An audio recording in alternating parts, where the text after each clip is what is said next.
ang resolution ay sinasabing embassy? So, a resolution is not a law. Yes. So, resolution is the sense of the Senate. So, ang ginamit ko lang Philippines, but ang natural ano dyan is that yung embassy. So, pwedeng sense of the Senate na pasa, kung hindi pigilan ng palasyo, pwedeng gawin ng DFA by themselves. But kung sabi ng palasyo, hindi, let's do it as a nation. Yeah, kasi Because your resolution is addressed not to the International Criminal Court, but to the Philippine government. Yes. Dapat klaro yun eh. yes. Oo. Yes. Well, it could be the sense of the Senate to them, pero sinong kakausap at sinong magdadala ng resolution? That's the question. Sino? Oo. No, that's why nga it's the sense of the Senate, tapos na yung Pilipinas ang nagmo-move. Okay. Para nga kung magkaroon tayo ng consensus, and I hope we're listening to each other, yung embassy. Kasi Kuya Boy, yung reports din na dumadating sa akin, hirap yung halos very, very limited ang nakakabisita sa kanya. Sa former president. Oo.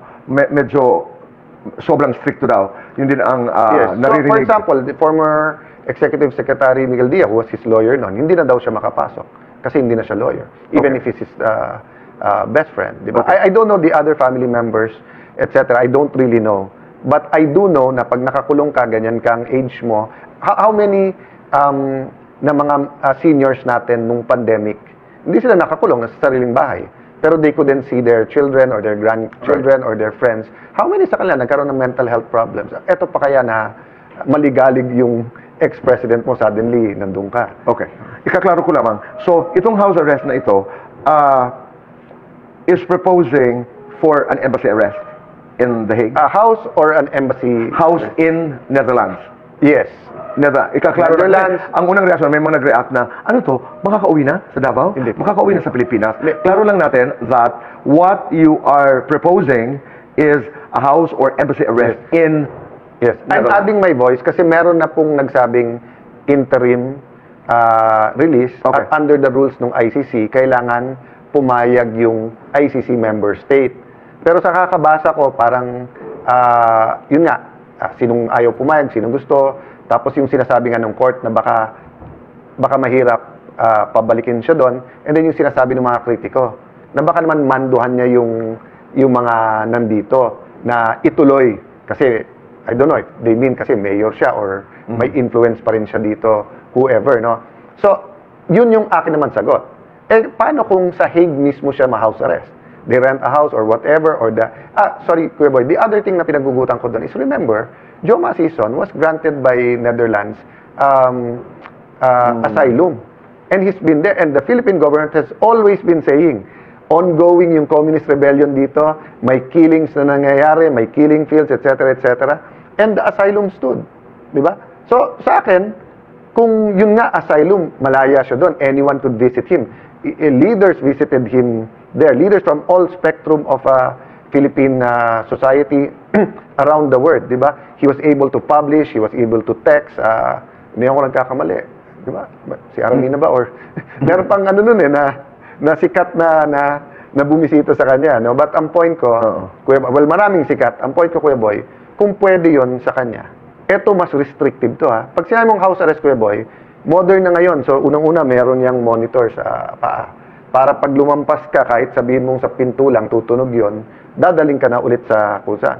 Pangalawa, pwedeng may jammer yon. So, walang internet, walang pwedeng unmonitored pa rin nila sa CCTV kung sino lang ang pwedeng bumisita. So, it's like having your own jail cell but sa labas. Just like what we're doing here sa Pilipinas, whether sa Karamihan or kung saan man. Dito sa Pilipinas, may hospital arrest din.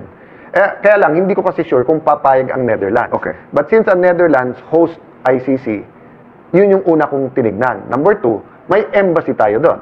So technically, ang lupa doon is nasa Netherlands, pero yung embassy is also sovereign Philippine. But I don't know kung papayag yung ICC. Kaya sabi ko, any modified na agreement. Okay. Pero kailangan mag-agree. Meaning, kailangan sabihin pag sinabi ng ICC, every hearing, dali nyo dito. Dapat wala siyang telepono. So, sa akin, Kuya Boy, nirerespeto ko yung sistema ng ICC. At nandun So, wala kang choice kundi respetuhin yon. But both as a lawyer, as a senator, and as a former Secretary of Foreign Affairs, I know how these things are communicated, negotiated, lobbied sa iba-ibang states. No? Okay. Kung restrictive yung house arrest na ating ipinopropose, what is good about this? Paano mababago? Aside from, sinabi nga natin na kukunti lamang nakakadalaw sa ex-president. It's much better than now for his mental and physical health. Okay. Remember, the will to live is essential sa isang, I won't call him a patient muna, pero sa kahit anong tao. Diba? As we talk, Malacanang responded, I think, to the proposal saying, Noted. I'm happy with that. Why? Kuya Boy, isa ka sa nagturo sa akin yun. Conversation. How many times have you told me na, Alan, kay kritiko mo, harapin mo. Alan, pag ganon, talk. And Alan, it doesn't have to be in public, di ba? So, sa akin, the mere fact that they didn't say na no, they didn't say yes, ha? That's very clear to me. But it's a weekend din eh. No? Instead on a Friday. So, it gives us all, it gives me a chance to think what to say sa media, what to say now, to get them to think about it. And one thing I'm gonna say, huwag tayo magsisi sa huli. And you're offering an option. An option Yes. lang. Ano ba values natin? Are we for human rights? Are we for compassion? Are we for justice? Do we believe in dignity, not only of the office of the president, but of former presidents? Or are we like, kasi there's at least two countries in my mind, di ba, na talagang pagka nagtirahan yung mga ex-presidents, kulungan talaga, ina-announce talaga, kinulong namin yan. That's one form of accountability. But there are other forms of accountability. And I'm not asking that he not be held accountable. I'm not asking that he not be tried, di ba, with this resolution. I'm asking lang na dignity for a person who's 80 years old, who is innocent until proven guilty. At may karamdaman. May karamdaman na I'm not sure kasi 80-year-old. exactly eh, Kuya Boy, di ba? I mean, madaling sabihin eh, na he wants this, he wants that, and you know, sabi ng iba, drama, sabi ng iba, totoo. So, ilagan ko na... Wild question. Is it possible that, you know, the president, the former president, can he refuse such a proposal? Yeah. He can, no? He can. So, inuulit lamang natin, itong Senate proposal na ito ay, again, dapat iklaro yung interim release Yes. para sa former president doon sa Netherlands. Yes. Oo. So, kumbaga, yung pinaka-liberal na interim release, parang bail. Right. Di ba? Parang may kaso ka, pero malaya kang gawin lahat. Yung pinaka-restrictive na is walang interim release, nakakulong ka.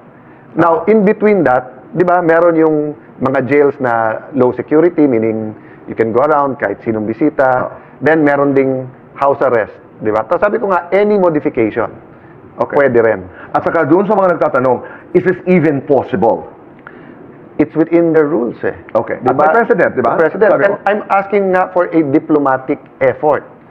So meaning, this is where the more experience and those with more wisdom in the DFA, not only in the DFA, but fellow diplomats, can come together and talk.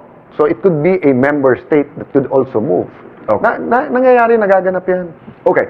Bilang huling katanungan, para lamang klarong-klaro, in the clearest possible manner that you can, Alan, ano itong Senate resolution na ito? Okay.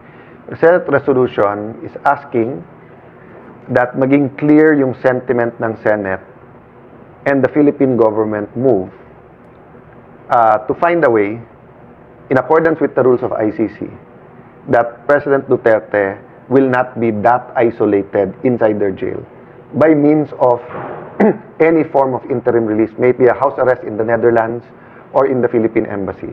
So, yun lang. Without saying that it's not asking na ma-delay, tumigil yung hearing. It takes into consideration everything, including hindi maharas yung witnesses. Yung, lahat na yun. Okay. Oo.